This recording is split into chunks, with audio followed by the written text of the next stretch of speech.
So, I never know exactly when these things start, so I might kind of look at the computer. We're back, and now we're at the top of the pyramid, the service or the tertiary sector. So, what are the services? These are the dominant features of mature economies like the United States, United Kingdom, Germany, Japan, and now China. And we see this shift away from manufacturing to services. And so, I think the best way to think about services, what is the service sector, right?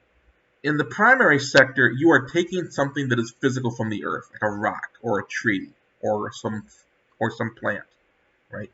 In the secondary sector, you are modifying that physical product into another physical product.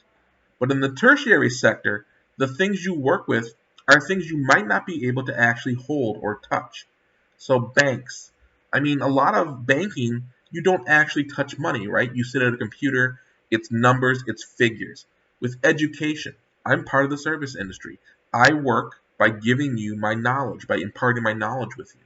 So I am, in a sense, using my knowledge as my good. You can't physically hold it, right? Movies, people who make movies or make music, entertainment. That's a big industry. Think how much money they make in Hollywood, right? That's a lot of money. That's a service industry thing. It has a wide range of activities, the tertiary sector. So somebody who works on Wall Street selling stocks or a doctor who makes millions of dollars a year is just as much a service industry employee as somebody who sells food at McDonald's at the front counter. They are both serving, they're both service industry employees. Wide range, right? And several services have evolved over time. One thing that's been really interesting is service industry activities that are now independent have broken away from the secondary sector. So, how many of you have ever heard of Paylocity? So, I'll ask this, if you haven't heard of it, when you have a job, how many of you do not get paid with cash? You get a check. Or, more importantly, how many of you have that check directly deposited into your bank? You don't actually have to get a paper check anymore. But here's the thing, how do they know how much to give you, right? Does somebody where you work sit with a calculator and add up your hours and type it into a computer? Or is there a computer that you punch in and out of, or swipe a card, or scan your eye now, right? There are these companies like Paylocity that say if you work at, let's just call it the Gap, right? You work at the Gap and you punch in on a machine that records your fingerprints, right? That data is sent to Paylocity.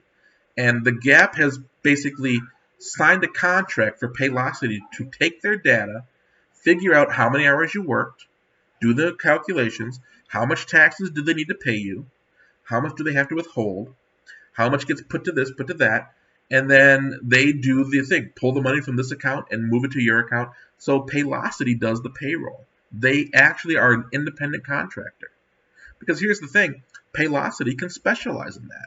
With the technology we have, right, with computers and the internet, right, all your data can be sent remotely. They can locate somewhere where it costs very little to hire people, like Jamaica or Haiti, who can type in a computer, and they can do this job as opposed to the Gap paying their own accountants.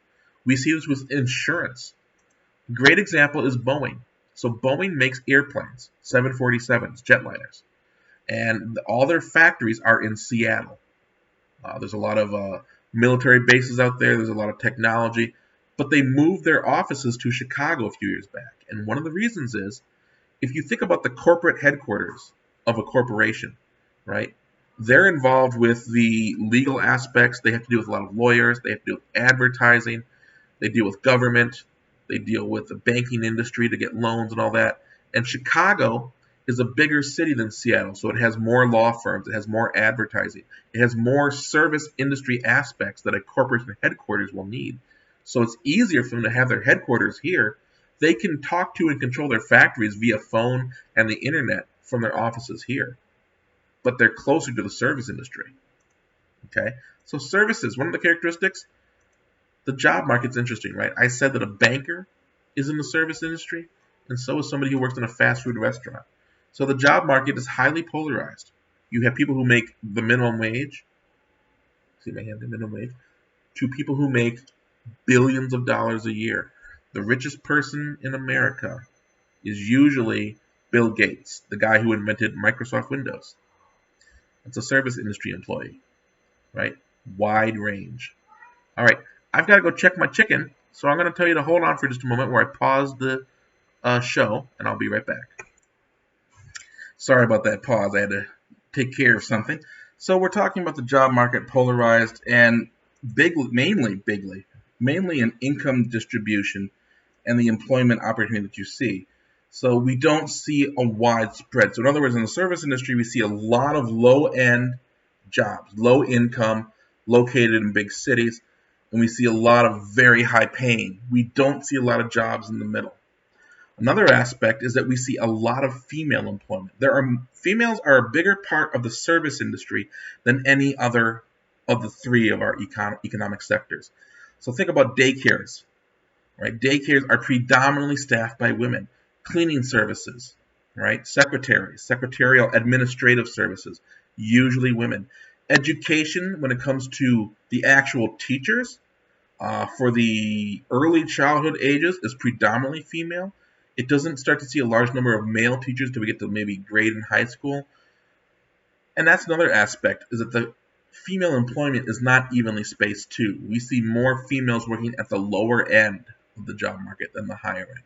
Not many females are heads of corporations.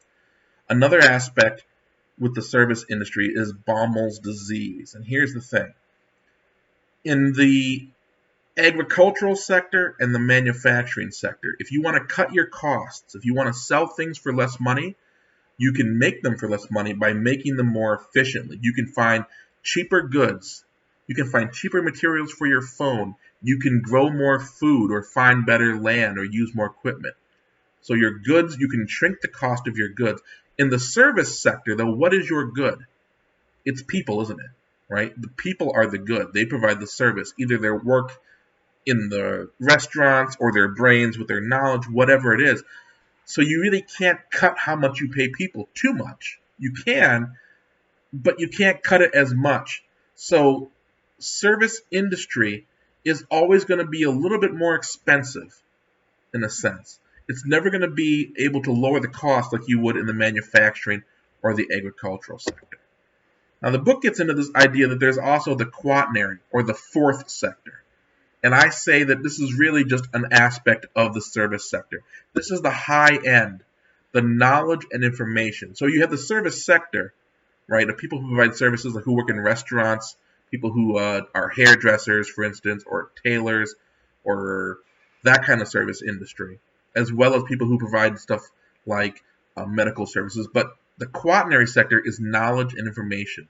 So these are people who work in education, people who work as lawyers, people who work in the internet, computer technicians, bankers and traders. And these are producer services in a sense. And what that means is that they produce something that they sell as a service.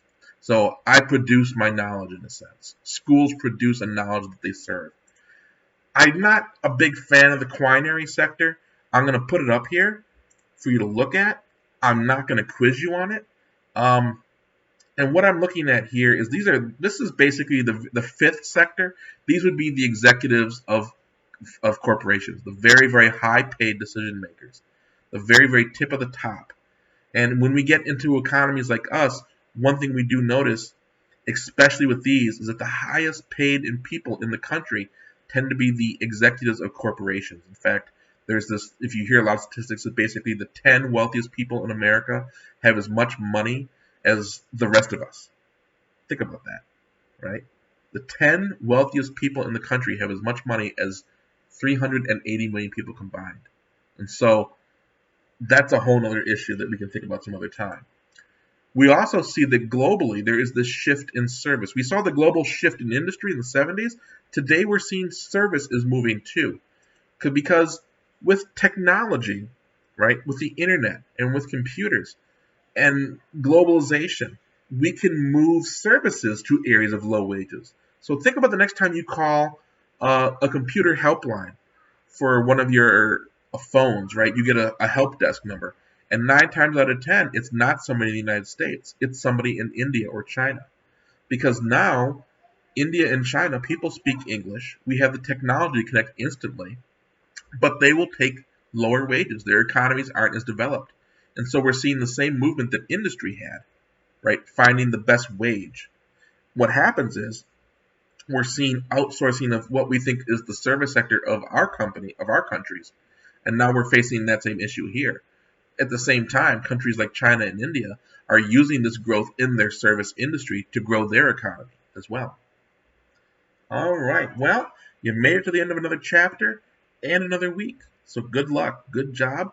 Again, these are some great chapter terms for you to look at, or chapter kind of summaries here, to kind of help you with your studying. And I will talk to you later.